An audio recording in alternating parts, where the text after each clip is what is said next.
အားလုံးပဲမင်္ဂလာပါဒါကတော့မနေ့ကတကယ်ချင်းမွေးနေ့မှာတွားပြီးတော့ခေါ်စစ်ခဲ့တာလေးပါမတွေ့ရကြတဲ့တကယ်ချင်းတွေနဲ့ပြန်တွေ့ရတော့လေဝမ်းတာဖို့လည်းမကောင်းဘူးသူတို့ကစကားပဲများနေကြတယ်ကြည်မင်းတဲ့အတိုင်းပဲ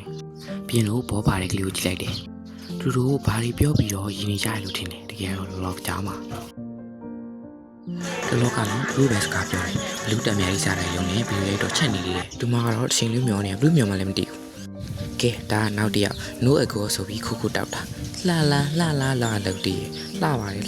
အမရဲ့ဒါကမွေးနေ့ရှင်မှာအသက်ဘလောက်လို့ထင်လဲကိမာရေးတာတော့18နှစ်တဲ့မထင်အောင်35နှစ်လောက်ရှိတယ်ဒီကိုတော့ချော်လေးလိုချင်ပရီယော်ဒါတင်မှာဒါကတော့ happy birthday to you ဆိုတဲ့ဟာလေးဆိုတန်းညီနေကြတာကိုတော့ချောနဲ့အမတော့လှမလားဆိုပြီးကောင်းရင်လားလှမလားကိစ္စလေးပါပြီအရင်ဆုံးခလေးမလေးကိုခေါ်လာပေါ့နော်သူတို့ကဘယ်လိုမျိုးစားလဲဆိုရင်ကောင်းမလေးလို့ပြောတာယောက်ျားစားနေငါ့ကိုလည်းရိုက်ပြီးအောင်ဆိုလို့တူလည်းခေါ်ပြီးရိုက်ပေးလိုက်တယ်တုံးနဲ့ငါလည်းပါမယ်ဆိုတဲ့လူလည်းတွားခိုင်းလိုက်တဲ့အိမ်သားတွေကိုကောင်းမလေးရှိလားမမင်းနဲ့ဒါငါကောင်းမလေးရှင်းလား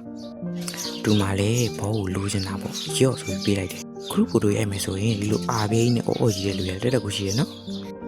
တက်ပုံရရင်လမ်းချောင်းတောင်တဲ့လူတွေတက်တက်ကိုရှိတာဒါကတော့ကျွန်တော်တို့ရွာရဲ့ဂုံဆောင်ပရိုပလီယာကြီးပါခုတော့မျိုးစုံကြုတ်ခုံပြီးလို့အိမ်ပြန်မတော့မယ် bye bye see you in the next video